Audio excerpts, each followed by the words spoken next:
అనంత భక్తి సనాతన ధర్మ ఛానల్కి స్వాగతం. శ్రీపాద శ్రీవల్లభ చరితామృతం అధ్యాయం 2. శంకర భట్టునకు శ్రీ సిద్ధయోగీంద్ర దర్శనం. నేను అనగా శంకర భట్టు మరత్వమలైనందు కలిగిన వింత అనుభవములను మనసులో మననం చేసుకుంటూ శ్రీపాద శ్రీవల్లభుల వారి దివ్యనామాన్ని స్మరిస్తూ ప్రయాణం సాగించి తిని మార్గమధ్యములో అనేక పుణ్యక్షేత్రాలు దర్శించి తిని ఎవరిని ఏమీ యాచించకుండగానే నాకు భోజనము సిద్ధించెడిది. ఇది ఒక అపూర్వ అనుభవము. పాండ్య దేశములోని కదంబవనం చేరేసరికి నా శరీరంలోని బరువు క్రమక్రమంగా తగ్గుతున్నట్లు అనిపించినది. ఆ ప్రాంతంలో మహాప్రభావం కలిగిన శివలింగం ఉన్నది. అచట ఈశ్వర దర్శనం అయిన తర్వాత నా కాళ్ళు బరువెక్కసాగినవి. నేను ఆ శివాలయంలోనే కొంతసేపు ఆగి తిరిగి ప్రయాణం చేయసాగితిని. దగ్గరలో ఒక ఆశ్రమం కనిపించినది. అందు శ్రీ సిద్ధ యోగీంద్ర అనే మహాత్ములు ఉన్నారు. వారి పాద పద్మములకు ప్రణమిల్లిన తరువాత నా శరీరం దూదిపింజ కంటే కూడా తేలికగా అయినది. నేను శరీరంలో ఉన్నాను అనే జ్ఞానం ఉన్నది, కానీ శరీరం యొక్క బరువు దాదాపు శూన్యం అనిపించినది. కరుణాంతరంగులైన ఆ మహాగురువులు ప్రేమతో నా శిరసును నిమిరి శ్రీపాద శ్రీవల్లభ దర్శన ప్రాప్తిరస్తు అని ఆశీర్వదించినారు.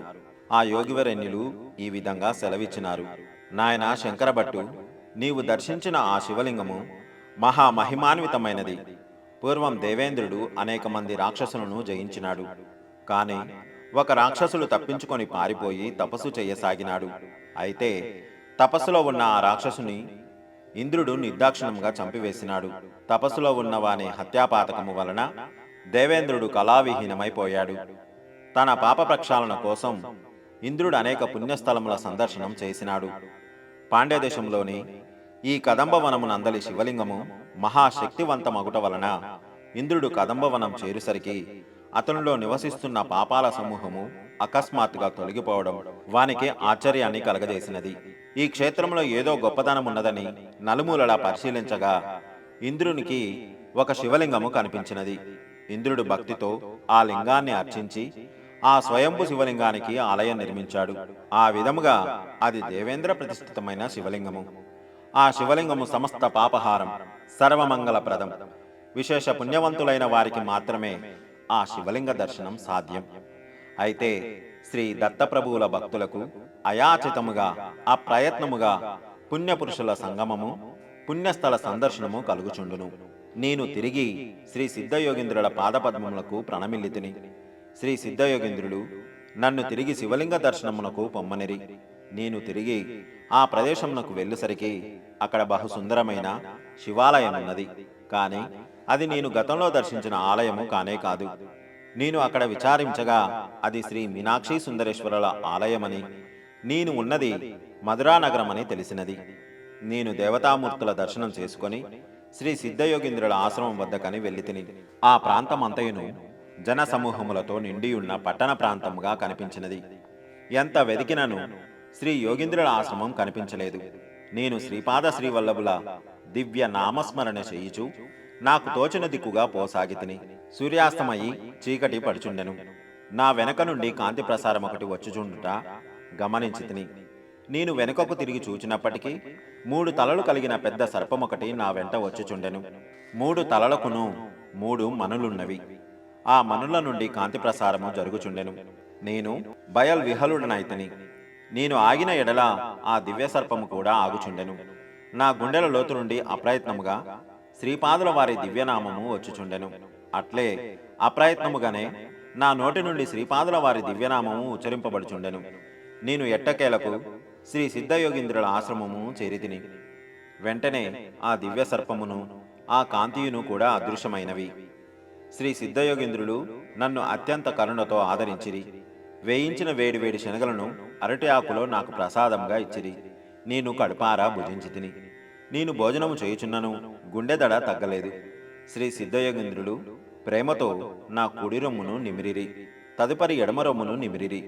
ఆ తర్వాత తమ దివ్య హస్తముతో నా శిరస్సును స్పృశించిరి. నేను గుండెదడ తగ్గుట గమనించితిని. నా ఊపిరితిత్తుల నుండి ఏవో దుష్టవాయువులు బయలువెడుచున్నట్లు అనిపించినది. నా మనసునందు నిండియున్న చెడ్డ ఊహలు, దుష్ట సంకల్పములు బయటకు పోవుచున్నట్లు అనిపించినది. నా శరీరం అంతయును హుష్ణము హెచ్చి మత్తులో నిండినట్లు ఉండెను. శ్రీదత్తుని మహిమ, శ్రీపాదుని అనుగ్రహము సంపాదించుటకు వలయు యోగ్యతలు. అప్పుడు శ్రీ సిద్ధయోగీంద్రులు ఈ విధముగా సెలవిచ్చిరి: శంకరభట్టు, నీవు మొట్టమొదట దర్శించిన శివలింగము తదుపరి దర్శించిన శ్రీ సుందరేశ్వరుడు వేరువేరు కాదు. నీకు ఈ రకమైన అనుభవము ప్రసాదించమని శ్రీ దత్తాత్రేయుల వారి ఆజ్ఞ కనుక అట్లు ప్రసాదించడమైనది. అనగా కాలమును వెనుకకు త్రిప్పి దేవేంద్రుడు ప్రతిష్ఠించిన శివలింగమును, అప్పుడు ఉన్న యథార్థములైన పరిసరములను నీకు చూపించడమైనది. నువ్వు దర్శించు సృష్టిని సృష్టి అని భావించటే మాయ, అంతయును చైతన్య స్వరూపము. శ్రీ దత్తప్రభువుల సంకల్పం వలన భవిష్యత్తు వర్తమానముగా మారవచ్చును, వర్తమానము భూతకాలముగా మారవచ్చును, భూతకాలము వర్తమానముగా రూపుదిద్దుకొనవచ్చును. శ్రీ దత్తప్రభువుల చైతన్యము నిత్యవర్తనము. గతములో జరిగినది, ప్రస్తుతము జరుగుచున్నది, భవిష్యత్తులో జరగబోవున్నది అంతయును వారి సంకల్పమును అనుసరించి ఉండును. ఒక విషయము జరుగుటకు గాని జరగకుండా ఉండుటకు గాని వేరొక వినూత్న పద్ధతిలో జరుగుటకు గాని శ్రీ దత్తప్రభు యొక్క సంకల్పమే ప్రధానము. ఏ మహాసంకల్పముతో సృష్టి స్థితి లయములు జరుగుచున్నవో ఆ మహాసంకల్పము యొక్క స్వరూపమే శ్రీ దత్తాత్రేయులు. వారే ప్రస్తుతము శరీరధారి అయి శ్రీపాద శ్రీవల్లభులుగా ఈ భూమండలమున అవతరించిరి. శ్రీ పీఠికాపుర వాస్తవ్యులు వారిని సరిగా గుర్తించలేదు. గురుతత్వమును గ్రహించుటలో వారు విఫలులైరి. కురోపురం నందలి మత్స్యకారుల వంటి అల్పజ్ఞులు కూడా బ్రహ్మ జ్ఞానమును పొందిరి. శ్రీపాద శ్రీవల్లభుల వారి కరుణను పొందవలనన్నా మనలోని అహంకారము నశింపవలను, అన్ని రకముల మదములను క్షీణించవలను. అప్పుడే వారి శక్తియును వారి అనుగ్రహమును వారి యథార్థ స్థితియును మనకు అవగతమగును. దేవేంద్ర ప్రతిష్ఠితమైన ఆ శివలింగమును ధనుంజయుడను ఒక వ్యాపారి గమనించి ఆ విషయమును ఆ రాజమునేలు కులశేఖర పాండ్యులకు విన్నవించెను. శివాజ్ఞానుసారంగా కులశేఖర పాండ్యుడు దానిని అభివృద్ధిపరచి అక్కడ ఒక నగరమును నిర్మించి దానికి మధురానగరం అనే నామకరణం చేసెను. వాని కుమారుడైన మలయధ్వజ పాండ్యుడు సంతాన ప్రాప్తికై పుత్రకామేష్టి చేయగా ఆ యజ్ఞకుండము నుండి అయోనిజగా 3 ఏళ్ల పసిబాలిక ఆవిర్భవించెను. ఆమెయే మీనాక్షీదేవి. ఆమె సుందరేశ్వరుని వివాహమాడెను. శివ జటాజూటము నుంచి ఆవిర్భవించిన వేగవతి నది ఈ మధురానగరమును మరింత పవిత్రపరచుచున్నది. మహావిష్ణువు స్వయంగా కన్యాదానము చేసి మహావైభవోపేతముగా మీనాక్షి సుందరేశ్వరుల దివ్య కళ్యాణము జరిపించెను. శ్రీ సిద్ధయోగీంద్రుల వారు ఈ విధముగా సెలవిచ్చిరి: నాయన శంకరభట్టు, సృష్టి నందలి ప్రతి వస్తువు నుండి ప్రకంపనలు కలుగుచుండును. ఎంతో వైవిధ్యమున్న ఈ ప్రకంపనముల వలన ఇతర వస్తువులతో ఆకర్షణ వికర్షణలు కలుగుచుండును. స్థూల సూక్ష్మ కారణ శరీరముల యందు పుణ్యకర్మముల వలన పుణ్యరూపమైన ప్రకంపనలు, పాపకర్మముల వలన పాపరూపమైన ప్రకంపనలు కలుగుచుండును. పుణ్య విశేషముల వలన పుణ్యపురుషులతో సమాగమము, పుణ్యస్థలముల దర్శనము, పుణ్యకర్మల యందు ఆసక్తి కలిగి పుణ్యము వృద్ధి చెందుచుండును. ఆ పుణ్యము వృద్ధి నొంది పాపము క్షీణించిననే గాని శ్రీ దత్తప్రభుల వారి యందు మనకు నిశ్చల భక్తి కుదరదు. కాలకర్మ కారణవశమున రకరకములైన సంఘటనలు జరుగుచుండును. శ్రీవల్లభుల వారికి నీపై గల అపార కృప వలనే నీవు ఇచ్చటకు రాగలిగితివి. నేను నా యొక్క అదృష్ట విశేషములకు ఆశ్చర్యపడుచు శ్రీవల్లభుల వారి దివ్య శ్రీచరణములను వదలకూడదనియు ఎప్పుడూ కురోపురమునకు చేరుదాననియు మనసులో తహతహలాడుచుంటిని. మరనాడు ఉదయమున మేల్కొనగానే నేను సంభ్రమాచరణలకు లోనైతిని. ఏలననా నేను ఒక ఎత్తైన గుట్ట మీద గల రావి చెట్టు మూలమున ఉంటిని. చుట్టుప్రక్కల జనసంచారము లేదు. రాత్రి యందు నేను శ్రీ సిద్ధయోగీంద్రుల ఆశ్రమంలో ఉన్నదంతయును భ్రమ మాత్రమేనా అని మనసున సందేహము పొడగట్టెను. శ్రీ సిద్ధయోగీంద్రులు మాయావియా, దక్షుడా, మాంత్రికుడా అని అనుమానములు కలగసాగెను. శ్రీ సిద్ధయోగీంద్రులు శ్రీ దత్తప్రభు గురించి చెప్పిన వాక్కులు నా కర్ణపుటములందు మారుమ్రోగుసాగెను. నన్ను ఇటువంటి సంకట పరిస్థితిలో ఉంచినందుకు శ్రీపాద శ్రీవల్లభులకు ఏమి ప్రయోజనము అని కూడా తలంచితిని. మనసులో రకరకముల సంకల్ప వికల్పములు కలుగుచుండెను. నా మూటే ముళ్ళ సర్దుకొని తిరుగు ప్రయాణము సాగించితిని. ఉదయం నుండి మధ్యాహ్నం వరకు ప్రయాణం సాగినది. అక్కడ చిన్న చిన్న ఇండ్లు గల ఒక పల్లెను చూసితిని. నాకు ఆకలి బాధ ఎక్కువయ్యను. నేను బ్రాహ్మణుడను. బ్రాహ్మణుని ఇంట తప్ప వేరొక చోట భుజింపజాలను. సంభారములు ఎవరైనా సమకూర్చిన ఎడల స్వయం పాకమును చేసుకొని భుజించదనని తలచితిని. ఆ పల్లెల్లో బ్రాహ్మణులు ఎవరైనా ఉన్నారేమో అని సందేహం కలిగి ఆ పల్లె ప్రజలను అడిగితిని. వారిలో ఒకరు, అయ్యా, మేము కొండజాతి ప్రజలము. నేను ఈ గూడెమునకు పెద్దను. మా పల్లెలో బ్రాహ్మణులు ఎవరునూ లేరు. మీకు అభ్యంతరము లేని ఎడల మా నుండి పండ్లు పుట్టతేనె స్వీకరించవలసినదని చెప్పెను. మార్గమధ్య శూద్ర వదాచరేత్ అని ఉన్నది కనుక మార్గమధ్యమున ఎవరేమి పెట్టినను తప్పు కాదని తలచితిని. వారు కొండ కొనలలో లభ్యమగు పండ్లు పుట్టతేనె తెచ్చి నా ఎదుట పెట్టిరి. నేను తినబోవునంతలో ఎక్కడి నుండి ఒక కాకి వచ్చి నా తలపై పొడవసాగెను. దానిని తోలివేయుటకు నేను ప్రయత్నించి విఫలుడినైతిని. ఇంతలో మరికొన్ని కాకులు వచ్చి నా శరీరమున తమ ఇష్టము వచ్చిన చోట్ల పొడవసాగినవి. నేను బయల్విహుడనై పరిగెత్తసాగితిని. అవి నన్ను వెంబడించుచూనే ఉన్నాయి. ఆ పల్లె ప్రజలలో ఎవరూ నాకు సహాయం చేయువారు లేకపోయిరి. నాతో గతములో మాట్లాడిన పల్లె పెద్ద ఇట్లనెను, ఆహా, ఏమి విడ్డూరము! మా ప్రాంతమునందలి కాకులు ఎవరికిని హాని చేయవు. నీకు హాని చేయుటకు ఇంత ఉగ్రరూపమున ఉన్నందులకు మాకెంతో ఆశ్చర్యముగా ఉన్నది. నీవు ఎవరైనా సిద్ధపురుషుణ్ణి నిందించుటయో అవమానించుటయో చేసి ఉన్నావు.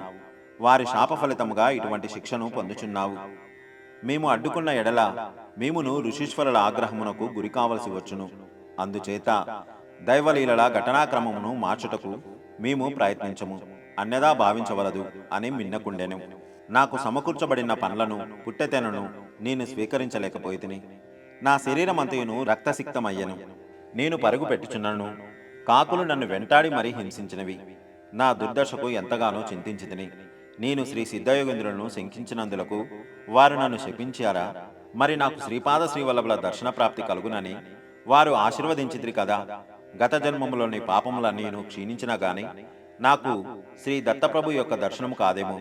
నేను ఎన్ని పాపకర్మలను మూటగట్టుకొని వచ్చితినో అవి అన్నీను నశింపవలనని ఇటువంటి శిక్షలు ఇంకెన్నింటినీ నేను అనుభవించవలసి ఉన్నదో. ఆహా, శ్రీవల్లభుల దర్శన ప్రాప్తి కలుగునన్న ఆశీర్వాదములో ఇన్ని సంకటములు ఉపద్రవములు ఇమిడి ఉన్నావా? హా దైవమా, నన్నింకనూ ఎన్ని శిక్షలకు గురి చేయదలుచుతివో కదా. ఇంకా నన్ను కాపాడు వారెవరు? శ్రీపాద శ్రీవల్లభ శరణు శరణు అని తలచుచు నెమ్మదిగా అడుగులు వేసుకొనుచు ఒక మేడు చెట్టు మొదలకు చేరుకుంటుని. శ్రీ దత్తప్రభుల నివాస స్థానమైన ఈ మేడు చెట్టు నన్ను రక్షించునని తలచితిని. కాని శ్రీ దత్తలీల దానికి విరుద్ధముగా ఉన్నది. నా శరీరము నుండి ఇదివరకెన్నడూనూ లేని ఒక వాసన బయలువెడుచుండెను. ఈ వాసన చేత ఆకర్షించబడియో లేక విధి వైపరీత్యమో నాకు తెలియదు గాని పెద్ద పెద్ద విషసర్పములు ఒకదాని తర్వాత ఒకటి నా వద్దకు పరుగు పరుగున వచ్చి నన్ను కరచి వెళ్ళిపోవుచుండెను. ఇది వరకు కాకుల వలన బాధలను పొందితిని. ఇప్పుడు విషసర్పములు కరుచుట వలన శరీరమంతయు విషపూరితమగుచుండెను. నోటి నుండి నురగలు వచ్చుచుండెను. గుండెయందు బలము తగ్గుచుండెను. ఏ క్షణమందైనను నేను మరణించుట ఖాయమని తలంచితిని. సాయంకాలమగుచుండెను. కొందరు రజకులు ఆ మార్గమున వెళ్ళుచుండిరి. బట్టలను ఉతికి ఆరవైచి ఆరిన బట్టలను మూటలుగా గట్టి గాడిదల మీద పెట్టుకొని వెళ్ళుచుండిరి. వారు నా దురావస్థను గమనించి నేను బ్రాహ్మణును కనుక ముట్టుకొనవచ్చునా లేదా అని కొంతసేపు తటపటాయించిరి. ఆలస్యము చేసిన ఎడల ప్రాణములకు ముప్పు రావచ్చును కనుక ప్రాణములను కాపాడుటే ముఖ్య కర్తవ్యమని భావించి ఒక గార్ధబముపై నన్ను కూర్చొండబెట్టుకొని వారి గ్రామమునకు తీసుకొని పోయిరి. నాకు ఈ రోజంతయును చాలా విషమ సంఘటనలు జరుగుచుండెను. నన్ను ఆ రజకులు చర్మకారులు నివసించు ప్రాంతమునకు తీసుకొని పోయిరి. ఆ చర్మకారుల్లో ఒకనికి విష సంబంధ వైద్యము తెలిసి ఉండెను. దుర్గంధభరితమైన ఆ ప్రాంగణములో నన్నొక నులక మంచముపై నుంచిరి. ఆ చర్మకార వైద్యుడు కొన్ని అడవి మూలికల రసమును తీసి నా చేత త్రాగించెను. పాములు కరిచిన చోట్ల కొన్ని ఆకులను కట్టెను. రావి చెట్టు యొక్క లేత ఆకులను కోసెను. ఆ ఆకుల నుండి రసము పాలవలే స్రవించుచుండెను. ఆ ఆకుల కాడలను రెండు చెవులలో పెట్టెను. నాకు విపరీతమైన బాధ కలగసాగెను. నేను లేచి పారిపోవుటకు ప్రయత్నించితిని. ఇద్దరు బలిష్ఠులైన మనుషులు నన్ను పట్టుకొని ఉండిరి. నేను నిస్సహాయముగా ఉంటిని. ఆ వైద్యుడు తన సహాయకులతో విషము రావి ఆకులలోనికి చేరును. ఆ తరువాత విషపూరితమైన ఈ ఆకులను దగ్ధము చేయవలెను. విషము రావి ఆకులలోనికి ఎంత ఎక్కుచున్నా ఇతడు అంత గట్టిగా రోధించును. ఇతనిని గట్టిగా పట్టుకొనుడు అనెను. కొంతసేపటికి విషము విరిగినది. నేను స్వస్థుడనైతిని. ఆ రాత్రి అంతయును నేను చర్మకారుని ఇంటిలోనే ఉంటిని. చర్మకారుడు రాత్రి అంతయు దత్తదిగంబర దత్తదిగంబర శ్రీపాద శ్రీవల్లభ దత్తదిగంబర అని సంకీర్తనము చేయుచుండెను. నేను మంచం మీద పడుకొని ఉంటిని. అత్యంత శ్రావ్యమైన ఆ నామమును వినునప్పుడు నా హృదయము ఉప్పొంగెను. ఆత్మ సంబంధము చేత చర్మకారుడు నాకు గురుబంధువు అగుట వలన వాని యందు ప్రేమ ఉప్పొంగసాగెను. మరు క్షణములోనే నేను ఉత్తమ కులమునైన బ్రాహ్మణ వంశమునందు జన్మించిన వాడిననియు అతడు అంత్యకులజుడైన చర్మకారుడనియు బాధ కలగజొచ్చెను. శంకరభట్టుకు చర్మకారుని ఉపదేశము. సంకీర్తన అంతరము ఆ చర్మకారుడు నా వద్దకు చేరెను. అతని కన్నులలో కరుణారసము పొంగి పొరలుచుండెను. అతని నేత్రద్వయము ఆత్మానుభూతిని సూచించుచున్నట్లుండెను. ఇతడు ఎవరైనా యోగిగాని కాదు కదా అని మనమున సందేహము పొడసూపెను. అతడు నా వైపు చూసి ఇట్లు చెప్పసాగెను. అయ్యా, నా పేరు వల్లభదాసు. నేను చర్మకారుడనే, అంత్యజుడనే, సందేహము లేదు. అయితే నేను మీకు కొన్ని సంగతులను చెప్పదలిచినాను. మీ పేరు శంకరభట్టు అనియు, మీరు శ్రీపాద శ్రీవల్లభుల వారి దర్శనమునకు వెలుచున్నారనియు, అంతేగాక మీరు కాకుల చేతను సర్పముల చేతను ఎందులకు బాధ పెట్టబడినారో కూడా నాకు తెలియను అనెను. నేను దిగ్భ్రాంతికి లోనైతిని. బహుశా ఇతడు కొంత జ్యోతిష విద్యలో పరిశ్రమ చేసి పాండిత్యమును సంపాదించననుకొంటిని. వెంటనే వల్లభదాసు ఇట్లనెను. అయ్యా, నేను జ్యోతిషులను కూడా కాను.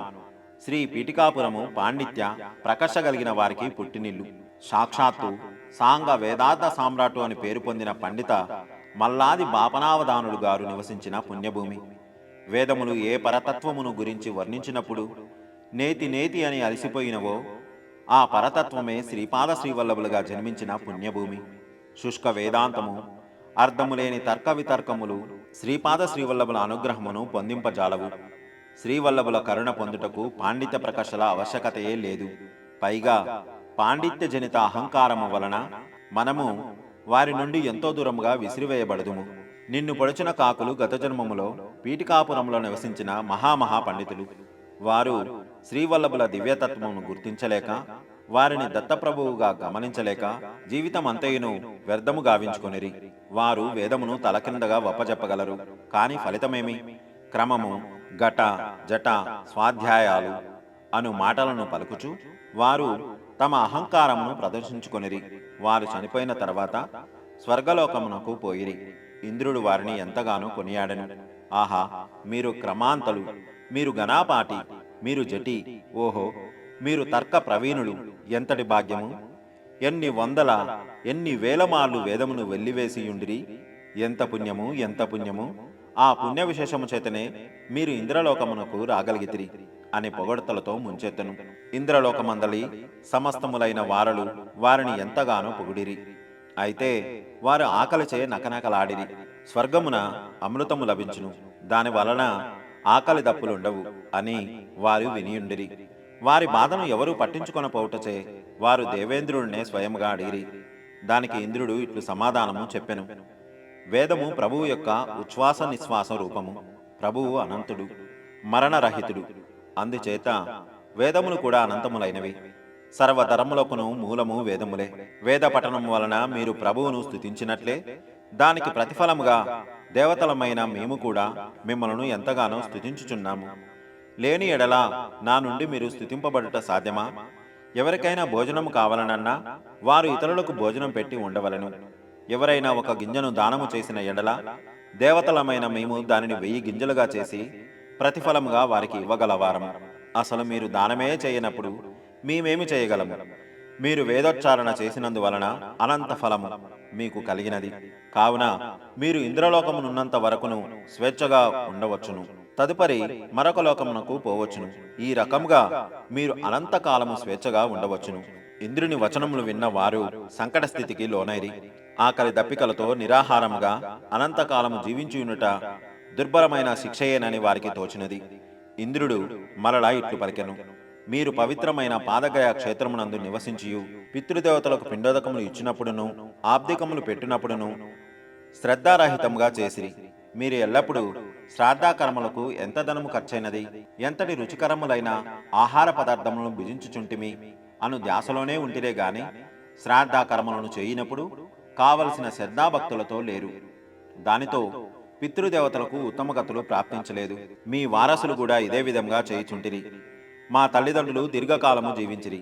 ఆహా, ఎంత ఆహారము వృధాగా ఖర్చైనది, వారి వైద్య సదుపాయములకు ఎంత ధనము దుర్వ్యయమైనది అని చింతించు సంతానమును కలిగి ఉండిరి. సాక్షాత్తు శ్రీమన్నారాయణుడు శ్రీపాద శ్రీవల్లభ రూపమున మీ మధ్యనే అవతరించి తరుణోపాయమును చూపుచుండగా మీరు వారిని దుర్భాషలాడిరి, వ్యర్థ తర్క వితర్కములను చేసిరి. భగవానునికి చెప్పబడిన అన్ని శుభలక్షణములు, సర్వాంతర్యామి తత్వము, సర్వజ్ఞత్వము, సర్వశక్తిత్వము వంటి అవతార లక్ష్యములన్నీ స్పష్టముగా వారిలో కనిపించుచున్నను శ్రీపాద శ్రీవల్లభులను దత్తావతారంగా గుర్తించలేని అందులైతిరి. శ్రీపాద శ్రీవల్లభుల వారి పవిత్ర నామోచ్చరణ చేత పవిత్రమైన శరీరము గల వ్యక్తి యొక్క రక్తమును పానము చేసిన తదుపరి మీకు ఉత్తమ గతులు కలుగునట్లును, అంతవరకు పితృదేవతా రూపమైన వాయస్వరూపములోనే ఉండునట్లును నిర్ణయింపబడినది. శంకరభట్టు ఆ కారణము చేతనే వారు కాకులుగా జన్మించి పూర్వపుణ్య వశమున నీ శరీరమందలి రుద్రమును పానము చేసి సద్గతిని పొందిరి అని శ్రీపాద వల్లభదాసు పలికెను. అంతటా నా ఎదురుగా ఉన్న వల్లభదాసు సామాన్య వ్యక్తి కాదనియు, శ్రీపాద వల్లభుల కరుణ వారిపై సంపూర్ణముగా కలదనియు నేను గుర్తించితిని. శ్రీ వల్లభదాసు ఇట్లు పలికెను, అయ్యా, మీ శరీరము నుండి వచ్చు వాసన చేత ఆకర్షింపబడిన సర్పములు మిమ్ము కాటువేసిన తదుపరి సద్గతిని పొందినవి. నేను, అయ్యా వల్లభదాసు మహాశయ, ఆ సంఘటన ఎందులకు జరగవలసి వచ్చినది? ఈ రకంగా నా శరీరము కాకులకును సర్పములకును ఇతరమైన జీవజంతువులకును ఆహారంగా వినియోగపడినట్లయినా నాకు చాలా సంకటంగా ఉండును. ఎప్పుడు ఏ ప్రాణి నా మీద దాడి చేయునో అని చాలా భయంగా ఉన్నది అని అంటిని. అందుకు శ్రీ వల్లభదాసు, అయ్యా, ఇదంతయును శ్రీవల్లభుల వారి వినోదభరితమైన లీల. నీవు అటువంటి భయమును చెందవలదు. ఇక మీదట ఇటువంటి ఉపద్రవములు జరగవు. ప్రాణములు ఇచ్చిన వానికే ప్రాణములను తీయు అధికారము కూడా ఉండును. కనుక అటువంటి అధికారము భగవంతునికి తప్ప మరెవరికీ ఉండదు. కానీ మీ పితృదేవతలలోని కొందరు శ్మశాన కాలికా సాధన చేసి దానితో అయుష్టులైన వారిని ఎందరినో తమ మంత్ర ప్రభావంతో చంపియుండిరి. ఆ విధముగా కొందరి యొక్క అసహజ మరణమునకు కారణభూతములగుట వలన వారికి మహాపాపం కలిగినది. ఆ పాపవశమున వారు సర్పజన్మనెత్తినారు. అయితే శ్రీపాదుల వారి కరుణను పొందిన నీవు వారి వంశంలోనే జన్మించుట వలన నీ రుద్రము వారికి కూడా కొంత సంబంధితమై ఉండును. ఆ స్వల్ప పుణ్యముల వలన ఈ సంఘటన జరిగి వారికి ఉత్తమ గతులు లభించినవి. అయ్యా, బ్రాహ్మణుడు సత్యాన్వేషిగా ఉండవలను, క్షత్రియుడు ధర్మమునకు బద్ధుడై ఉండవలను, వైశ్యుడు వ్యవసాయమును గోవులను రక్షించుట, క్రయ విక్రయాది కుశల వ్యవహారమును సలపవలను. కావున శాంతి స్వరూపుడై ఉండవలను. శూద్రుడు ప్రేమ స్వరూపుడై సేవలను సలపవలను. అయితే భగవదనుగ్రహ ప్రాప్తికి జాతి, కుల, ధనిక, పేద అనేది భేదమేమీను ఉండదు. బ్రాహ్మణుడు క్షత్రియ ధర్మమును పాటించి రాజు కావచ్చును. క్షత్రియుడు బ్రహ్మజ్ఞానము ఉపేక్షించినప్పుడు బ్రాహ్మణ ధర్మమును అనుసరించవచ్చును. వైశ్యుడైన కుసుమశ్రేష్ఠి క్షత్రియ ధర్మమును పాటించి రాజరికము చేయలేదా? శత్రువును చంపుటానున్నది బ్రాహ్మణ ధర్మ ప్రకారము దోషమైనది, కానీ క్షత్రియ ధర్మం ప్రకారము విహితమైనది. నీవు బ్రాహ్మణుడవు, సత్యాన్వేషివి కావున అహింస నీకు పరమధర్మము, కానీ కసాయవానికి మాత్రము కాదు. కావున మానవుడు చేయు కర్మల వలన ఫలితముగా సక్రమంగా ఉండవలనన్నా తాను ఏ కులమందు జన్మించినను తాను అనుసరించు ధర్మమునకు తగినట్లుగా కర్మలను సలుపుచుండవలను. నీవు ప్రస్తుతము రోగగ్రస్తుడవు కనుక వైద్యుని వద్ద ఉండుట శ్రేయస్కరము, విహితము. అందువలననే నీవు నా వద్దకు రప్పించబడితివి. శ్రీపాద శ్రీవల్లభులు మనలను ప్రతిక్షణము గమనిస్తూనే ఉంటారని తెలుసుకోవలసినది. నీవు చిన్నప్పుడు విష్ణుమూర్తి జ్ఞానశ్లోకమును పఠించుచు వినోదముగా నీ తోటివారితో వదులుచుండేడి వాడవు. శుక్లాంబరధరం విష్ణుం శశివర్ణం చతుర్భుజం ప్రసన్నవదనం ధ్యాయేత్ సర్వ విఘ్నోపశాంతయే అను శ్లోకమునకు వినోదము కొరకు తప్పుడు అర్థమును చెప్పేడి వాడవు. శుక్లాంబరధరం అనగా తెల్ల బట్టలను ధరించినది అనియు, విష్ణు అనగా అంతటా ఉన్నది అనియు, శశివర్ణం అనగా బూడిద రంగుతో కూడినదనియు, చతుర్భుజం అనగా 4 కాళ్ళు కలిగినదనియు, ప్రసన్నవదనం అనగా ఓండ్ర పెట్టినప్పుడు ప్రసన్నమైన ముఖము కలిగినదనియు, సర్వ విఘ్నములు శాంతించుటకు అటువంటి గాడిదను ధ్యానించుచున్నాను అని చెప్పేడి వాడవు.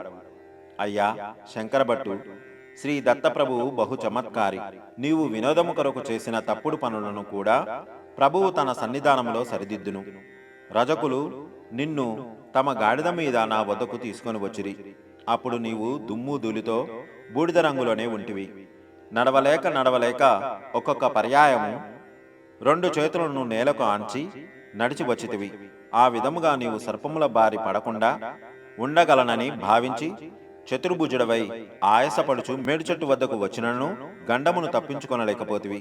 బాధతో విలవిల్లాడకపోయిన ఎడల నీవు ప్రసన్నవదుడవే ఆఖరికి నీవు చర్మకాలుల పల్లెకు చేర్చబడితివి.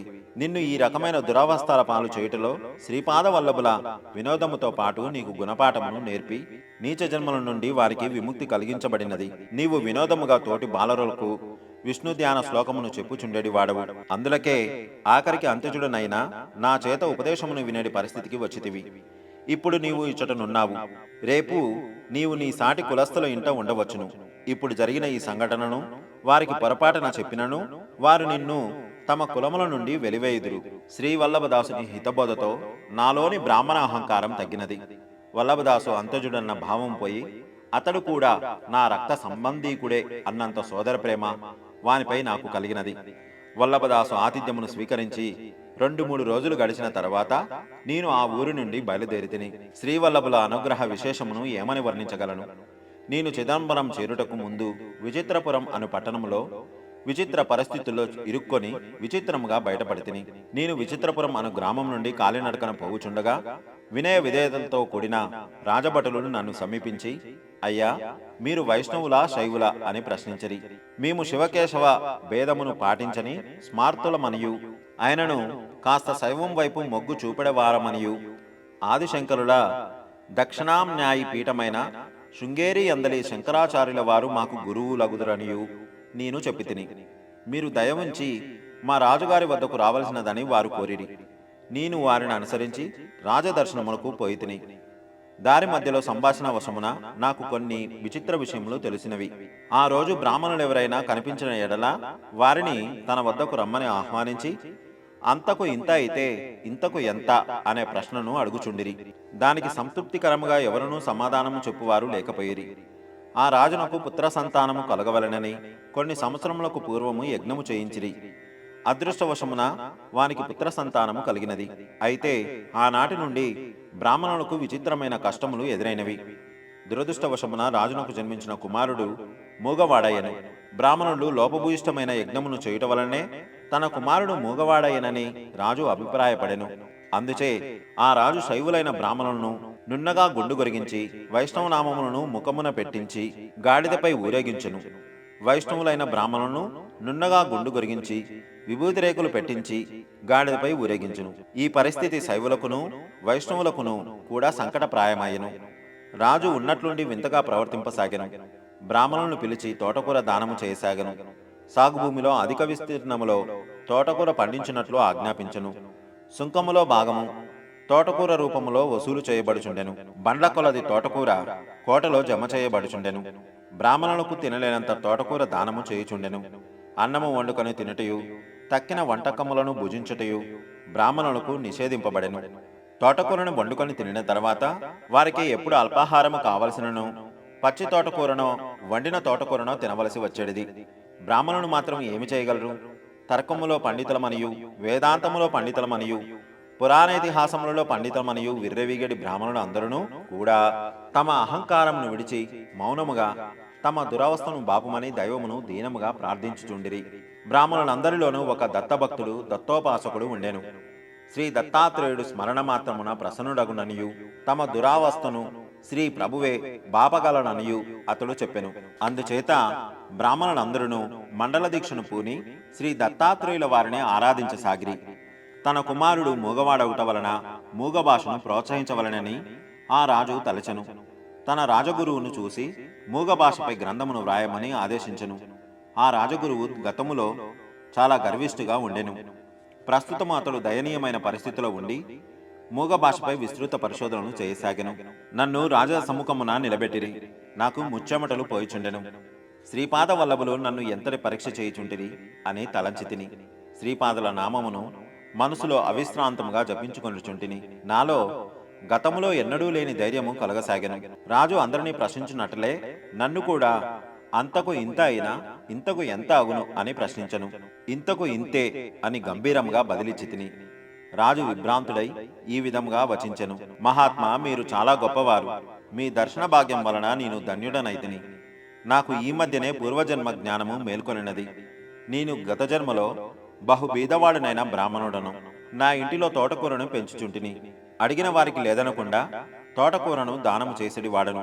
నా నుండి తోటకూర దానము పొందిన బ్రాహ్మణులు నాకంటే కూడా ధనికులు, అన్నపానములకు లోటు లేనివారు. వారు నా నుండి దానమును పొందుటయే గాని ఏనాడూ నాకు సహకరించలేదు, నాపై దయ చూపలేదు. ఆబ్దీకములకు గాని వివాహములకు గాని వారి తరపున నన్ను పంపినప్పుడు విశేషముగా దక్షిణలు సంభావనలు వచ్చేడివి. అందుండి 100వ వంతులో 1 వంతు మాత్రమే నాకిచ్చి 99 వంతులు వారే స్వీకరించెడివారు. శ్రమ నాది, ఫలితం వారిది అన్నట్లుగా ఉండేటిది. పైగా నా ఇంటి నుండి తోటకూరను ఉచితంగా పొందేడివారు. నేను కఠిన దరిద్రమును అనుభవిస్తూ తోటకూరను మాత్రం యథావిధిగా దానము చేస్తూనే ఉండేవాడను. ఆ బ్రాహ్మణులు తోటకూర ఎంతో రుచిగా ఉన్నదనియు ప్రతిరోజు తినటం వలన హాని ఏమీ జరగదనియో చెప్పుచుండిరి. కాలచక్రము గిరున తిరిగినది. పూర్వజన్మలో నేను కటిక దరిద్ర స్థితిలో ఉండి కూడా తోటకూర దానము చేయటం వలన ఈ జన్మలో రాజుగా జన్మించి తిని, పూర్వజన్మలో నా వద్ద తోటకూర దానము పొందిన ఆ బ్రాహ్మణులు ఈ జన్మలో నా రాజ్యములోనే బ్రాహ్మణులుగా జన్మించిరి. ఆ విధముగా నేను వారికంటే ఎన్నో రెట్లు ధనవంతుడుగాను శ్రేష్ఠుడిగాను జన్మించి తిని తోటకూర దానము చేయటం వలన రాజైతిని కదా. మరి ఇప్పుడు అప్పటికంటే ఎన్నో రెట్లు బండ్ల కొలది తోటకూర దానము చేయుచున్నాను. ఈ దానమునకు ప్రతిఫలముగా నేను పొందబోవు మహోన్నత స్థితి ఏమిటి అని ఈ వింత ప్రశ్నను వేస్తిని. దానికి మీరు మాత్రమే సరైన సమాధానం చెప్పిదిరి అని ముగించెను. అంతటా నేను, రాజా, పూర్వజన్మలోని పరిస్థితుల దృష్ట్యా మీ వద్దనున్న తోటకూర ఎంతో విలువైనది. అయితే ప్రస్తుతం మీరున్న అత్యున్నత స్థితి దృష్ట్యా ఆ తోటకూర అత్యల్పమైనది. మనులు, రత్నములు, బంగారము వంటివి దానము ఇయ్యదగిన ఈ స్థితిలో మీరు తోటకూర ఎంత దానము చేసినను అందుకు 100 రెట్లు తోటకూర మీకు లభించును గాని అంతకంటే మరేమీ రాదు అని అంటిని. నా మాటలకు రాజు ఎంతో సంతోషించెను. నేను యథాలాపముగా ఇచ్చిన జవాబునకు రాజు తన స్వీయ పూర్వజన్మ కారణము తెలుపుట నా మనసునకు ఊరట కలిగించినది. శ్రీచరుణుల కృపా విశేషమున గాడిదను అధిరోహించడి గండము తప్పినదని భావించి తిని. శుక్లాం భరధరం విష్ణు అను పవిత్ర శ్లోకమునకు తప్పుడు అర్థము వినోదము కోసము చిన్నప్పుడు చెప్పిన దానికి ఇదివరకే గాడిదను అధిరోహించుట జరిగినది. ఇప్పుడు చాలా అవమానకర పరిస్థితిలో గాడిదనెక్కడి గండము తప్పించినందులకు శ్రీపాదుల వారికి నా మనసులోనే నమస్సులు అర్పించి తిని. ఇంక 2వ పరీక్ష ప్రారంభమాయను. రాజునకు అత్యంత ప్రియమైన మూగ భాషలో పరీక్ష మొదలాయను. రాజగురువులు నన్ను పరీక్షించడం మొదలెడిరి. రాజగురువులు తమ వేళ్లను చూపుచూ 1, 2 అని సైగలతో ప్రశ్నించిరి. నీవు ఒక్కడవే వచ్చుచున్నావా, లేక మరొకరు ఎవరైనా తోడున్నారా అను అర్థముతో రాజగురువులు అడుగుచున్నారని అనుకొని ఒక్కడినే వచ్చి తినని 1 వేలు చూపించుచు సైగలతో నేను ఉత్తరమిచ్చి తిని. తదుపరి వారు 3 వేలను చూపిరి. 3 సంఖ్య నాకు దత్తాత్రేయుల వారిని స్ఫురింపజేసినది. మీరు దత్తభక్తుల అని ప్రశ్నించి అనుకొంటిని. భక్తి అనున్నది గుప్తముగా ఉండవలసినదని భావించి పిడికిలిని బిగించి చూపి ఇది రహస్యమైన విషయమనియు అది హృదయాంతరంగమునందలి విషయమని తెలియజేస్తుంది. దానికి రాజగురువులు తీయటి తినుబండారములు బ్రతిమాలు ధోరణిలో సైగలతో ఇవ్వబోయిరి. నేను అది వలదని వారించుచు నా వద్దనున్న అటుకుల మూటను చూపి అందుండి కొన్ని అటుకులను తీసి వారికిచ్చి తిని. నాకు తీయటి తినుబండారముల కంటే అటుకుల యందు ఇష్టము ఎక్కువనియు మీరు కూడా వీటి రుచిని తెలుసుకోవచ్చుననియు నా భావము. అప్పుడు రాజగురువులు ఉదాత్త స్వరముతో, రాజా, ఇతడు గొప్ప పండితుడు, వేదాంగములను అవపోషణ పట్టిన మహాపండితుడని తెలియచున్నది. ఈతడు మూగ భాషలో కూడా మహాపండితుడని శ్లాఘించెను. నాకంతయును అయోమయంగా నున్నది. అప్పుడు రాజగురువు రాజునకు ఇట్లు తెలియబరచెను. రాజా, శివకేశవుల వారు ఇద్దరున్నారు కదా, వారిద్దరు ఒకటేనా వేరువేరా అని ప్రశ్నించి తిని. 1 వేలు చూపుచు ఇతడు వారిద్దరు ఒకటే అని తెలియజేసెను. బ్రహ్మ, విష్ణు, మహేశ్వరులని 3 కదా అని 3 వేలను చూపితిని. అందులకు ఇతడు తన ముష్టి బిగించి 1 చేతికి 5 వేళ్లు ఉన్నను సమిష్టిగా లేవా అని ఎదురు ప్రశ్నించెను. నన్ను తమ శిష్యునుగా స్వీకరించవలసినదని మధుర పదార్థములను ఇవ్వబోతిని. తనకు అటువంటి శిష్య ప్రశిష్యుల గోల ఏమీ లేదనియు కుచేలుని వలె తను సంతుష్టితో జీవించే వ్యక్తిననియు తెలియజేయచు నా అభ్యర్థనను కాదని తన వద్దనున్న అటుకలను నాకిచ్చెను. నేను దిగ్భ్రాంతుడనైతిని. ఆహా, లోకములోని మనసులు, వాటి ఆలోచనలు, అర్థము చేసుకొని పద్ధతులు ఎంత విభిన్నమైనవని ఆశ్చర్యపోయితిని. ఇంకా మూడవ పరీక్ష, ఆఖరి పరీక్ష. రాజగురువు చమకములోని పనసలను చదువుచూ వాటి అర్థమును వివరించమనను. శ్రీవల్లభులను తలుచుకొని నాకు తోచిన రీతిగా ఇట్లు వ్యాఖ్యానించితిని. ఏకాచమే అనగా ఒకటి, త్రిసత్యమే అనగా ఒకటికి మూడు కలిపి వర్గమూలము కనుగొనగా రెండు, పంచచమే అనగా నాలుగునకు ఐదు కలపగా 9 వచ్చును, దాని వర్గమూలము 3 అగును. సప్తచమే అనగా ఇందాక వచ్చిన 9కి 7 కలపగా 16 వచ్చును, దాని వర్గమూలము 4. నవచమే అనగా ఇందాక వచ్చిన 16కు 9 కలపగా 25 వచ్చును, దాని వర్గమూలము 5. ఏకాదశచమే అనగా ఇందాక వచ్చిన 25నకు 11 కలపగా వచ్చిన 36నకు వర్గమూలము 6. త్రయోదశచమే అనగా 36నకు 13 కలిపిన వర్గమూలము కనుగొన్న 7 వచ్చును. పంచదశమే అనగా 49కి 15 కలిపిన 64 వచ్చును, దాని వర్గమూలము 8. సప్తదశచమే అనగా 64 17 కలిపిన 81 వచ్చును, దాని వర్గమూలము 9.